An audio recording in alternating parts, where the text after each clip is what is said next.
हमारे साथ चर्चा में शामिल हो रहे हैं श्री अशोक अरोड़ा जी, जो कि न्यूयॉर्क से हमारे साथ जुड़े हैं। सीनियर एडवोकेट हैं, सुप्रीम कोर्ट बार एसोसिएशन के सेक्रेटरी रह चुके हैं। सर, आपका चर्चा में शामिल होने के लिए स्वागत है। नमस्कार सर। आज थोड़ा सा इशू ये है कि सर, देश के अंदर जब भी कोई चुनाव होता है, या यूं कहे कि देश में लोक जो चुनाव है वो लोकतंत्र का सबसे बड़ा उत्सव कहा जाता है सर। और जब भी कोई चुनाव होता है, जैसे कि बंगाल में आ रहा है या कभी और भी देख लीजिए, जो भी चुनाव होते हैं सर, तो ये मामला सुप्रीम कोर्ट में पहुंच जाता है जी हमेशा। तो क्या माने कि ये संयोग है कि जो है हर बड़े राज्य का कोई चुनाव हो या केंद्रीय चुनाव हो, चुनाव संपन्न होने से पहले ही सुप्रीम कोर्ट में पहुंच जाता है सर। तो इसको सर आप एक संयोग मानेंगे या कुछ दलों की साजिश मानेंगे, या क्या ये और जनता के बीच जो जाता है वो हम बोलेंगे कि जो जनता में एक संदेश जाता है वो बड़ा गलत जाता है कि आखिर चुनाव आयोग है कहाँ? बड़ा अच्छा सवाल महेश जी आपने किया, और मैं समझता हूँ ये किसी भी सेंसिटिव आदमी, जो भी संवेदनशील व्यक्ति हैं, जिनका डेमोक्रेसी में विश्वास है, लोकतंत्र में, उसका ये सवाल आपने पूछ लिया है कि ये हो क्या रहा है, ये तमाशा। मेरी उस दिन वनीता से बात हो रही थी, एक वो गाना बड़ा अच्छा है, शेर है कि जब कुछ ना बन सके तो तमाशा बना दिया। तो इन्होंने टोटल तमाशा बना दिया है, जिसमें ये साजिश में सारे लोग शामिल हैं। सारे लोग, जब मैं बात करता हूं तो सबसे पहले तो चुनाव आयोग की अब जो क्रेडिबिलिटी है, विश्वसनीयता है, बिल्कुल मेरे को लगता है कि धरातल के भी अंदर पहुंच गई है।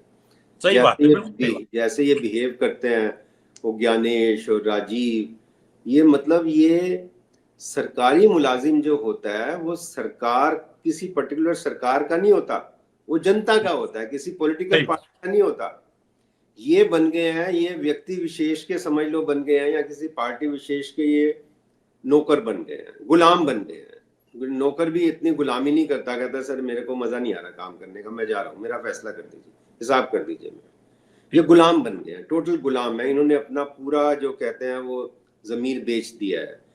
जैसे ये डिफेंड करते हैं, पार्टी इनको डिफेंड करती है, ये पार्टी को डिफेंड करते हैं। देखिए ना, is as good as mathematics now, कि ये बिल्कुल ये कंस्पिरेसी है, ये साजिश है। जो आपने वर्ड यूज किया, ये साजिश है। नहीं तो पहले आपको पता है, आप कितने सालों से महेश जी कोर्ट कवर कर रहे हो, trial court, high court, supreme court, हमेशा हर कोर्ट ये कहती थी अब चुनाव डिक्लेयर हो गया है, अब now we wash our hands, अब हमने कुछ नहीं करना है। इतना चुनाव आयोग की इतनी रिस्पेक्ट थी, इतना आदर था। कोर्ट कहती थी कि अब चुनाव घोषित हो गया, जिसको भी शिकायत है अब चुनाव के बाद आना, हम बिल्कुल इंटरफेयर नहीं करेंगे। आज उसके लिए एप्लीकेशन लगती है, उसमें इंटरफेरेंस होती भी है, क्योंकि इसलिए होती है कि जब सामने दिख रहा होता है कि 60 लाख वोट काट दिए सर, मैं कहां जाऊंगा, तो कोर्ट को पूछना पड़ता है कि भैया 60 लाख वोट क्यों काट दिए। उल्टा कर दिया ना, डेमोक्रेसी को टोटल उल्टा कर दिया है। पहले वोटर नेता चुनता था, अब नेता वोटर चुनता है। जो देश में जिस सिस्टम में नेता वोटर चुने, तो चुनाव आयोग की क्या वैल्यू क्या रहेगी, उसकी क्या विश्वसनीयता है, टोटल क्रेडिबिलिटी जीरो हो गई है।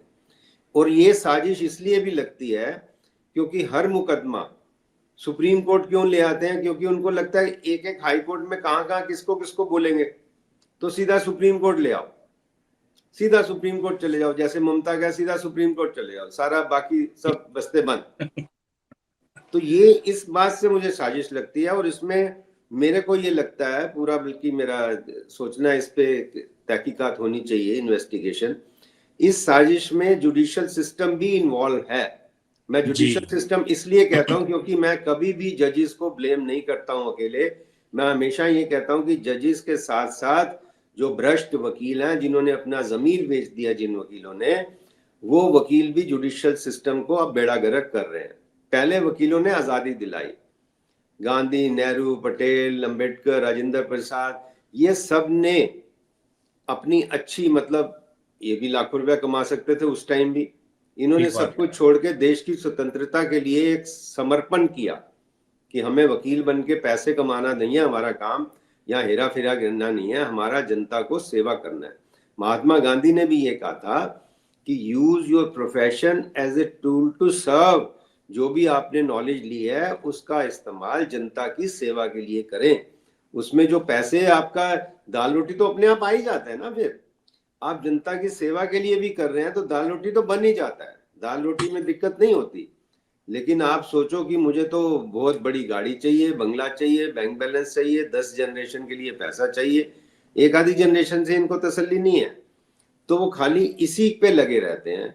और 65 साल का व्यक्ति, अब जज जो जितने भी सुप्रीम कोर्ट के जज हैं वो सब 65 के आसपास होते हैं, कोई 2-4 साल कम होता है, कोई 3 साल कम होता है। ठीक ठीक बात है, तो ये 65 के, आप देश का देखिए हालत देखिए, 65 के आसपास का व्यक्ति, या जितने भी ज्यादातर लोग हैं, 99% की मैं बात कर रहा हूँ, 100 की नहीं कर रहा हूँ, 1% आज भी अच्छे लोग हैं, जस्टिस नागारत्ना जैसे बहुत कम लोग हैं, 1% आज भी हैं। 99% लोग, आप ये सोचिए इतनी ऊंची पदवी पे बैठे हुए, वो ये नहीं पूछते हैं सरकार से कि आपने 21 साल के बच्चे को नौकरी क्यों नहीं दी है। वो खुद कहते हैं कि मेरे को प्लीज ये नौकरी दे देना, मेरे को गवर्नर बना दीजिए, मेरे को राज्यसभा दे दीजिए, मेरे को ह्यूमन राइट दे दीजिए, लोकपाल दे दीजिए। 65 साल का व्यक्ति, ये तो इनके लॉ मिनिस्टर ने, अरुण जेटली नहीं बोला था कि मेरे कमरे के बाहर बैठे रहते हैं बायोडेटा लेके। तो ये जब हालत है तो आपको क्या विश्वसनीयता रहेगी? इलेक्शन कमीशन भी यही कर रहा है, जुडिशियल सिस्टम भी यही कर रहा है। तो चुनाव इटसेल्फ, जो चुनाव है देश में, पिछले कितने भी चुनाव में गिन सकता हूं, वो चुनाव नहीं हुए, वो धांधलेबाजी हुई है, टोटल धांधलेबाजी हुई है। तो इसलिए मैं समझता हूं, मेरे को लगता है आपका सवाल बहुत वाजिब है, इस पे जनता को सोचना चाहिए कि क्या हमें करना है। एक ये काम मैं हमेशा आपसे बात होती कहता हूं कि आज हालत ये है कि जब वो 65 साल का व्यक्ति कोई गलत फैसला करता है तो लोग उसका बायकॉट नहीं करते हैं। पहले हम कहते थे ना हुक्का पानी बंद कर दो, वो कितने अच्छे सिस्टम थे हुक्का पानी बंद करना। अब हुक्का पानी बंद करते ही नहीं, अब उसके आगे पीछे घूमते हैं कि आपको जो पोजीशन बनेगी मेरे को भी थोड़ा कुछ, मेरा भी दाल रोटी का जुगाड़ कर दीजिए, मेरे बच्चे को। बिल्कुल ठीक बात है, बिल्कुल ठीक बात है। आप ये देखो, आप तो महेश जी इतने साल से कोर्ट कवर करते हो, नया बच्चा जो लॉ करके आता है, मेरे पास कितने स्टूडेंट मेरे पिछले 25-30 साल से जो मेरे इन पे मैं काम कर रहा हूँ, ये जितने स्टूडेंट आते हैं वो बताते हैं कि हमें प्लेसमेंट नहीं मिलती है। हाँ। उनको चैम्बर नहीं मिलता है, चैम्बर मिल जाता है तो कोई स्टाइपेंड नहीं देता है। तो और लेकिन एक बच्चा ऐसा आता है जो लॉ करता है और उसको 1 लाख रुपए का रिटेनर मिल जाता है सीधा बड़ी कंपनी में। बिल्कुल बिल्कुल बिल्कुल बिल्कुल। वो क्यों मिलता है? क्योंकि उसके पिताजी कहीं लगे हुए हैं, उसकी माताजी कहीं नौकरी कर रही है, तो उसको तो जो 65 साल वाला है उसको खुद भी नौकरी मिल रही है, उसके बच्चों को भी कोई दिक्कत नहीं होती, सीधा 1 लाख का पैकेज, 5 लाख का बिल्कुल पैकेज। ठीक बात है, बिल्कुल ठीक और बात है। आम व्यक्ति को 500 रुपए देने को तैयार नहीं है यही वकील। आप देखो ना सिस्टम कैसे इन्होंने बेड़ा गर्क कर दिया है इसको। मैं समझता हूँ जब तक वो हुक्का पानी बंद नहीं होगा, वो सबसे मेरे को लगता है कि पोटेंट वेपन वही है, हुक्का पानी बंद करना। जो हम उसमें मनुस्मृति में भी आता है, जो माथे पे कुत्ते का पंजा बना देते थे ये चोर है, वो मेरे को लगता है कि वो करना पड़ेगा। वो सबसे और कई देशों में तो कानून बन गए हैं ऐसे कि जो रेड लाइट जंप करता है उसका नाम फ्लैश करता रहता है चौक पे 3 दिन, इसने रेड लाइट जंप करी है। तो यही इलाज करना पड़ेगा, और इनका कोई इलाज है नहीं कि इनको अपना जमीर जाग नहीं रहा है बिल्कुल। और तमाशा बना दिए इलेक्शन भी, और इलेक्शन पिटीशन भी तमाशा बन गए। तभी मैंने कहा था कुछ ना बन सके तो तमाशा बना दिया।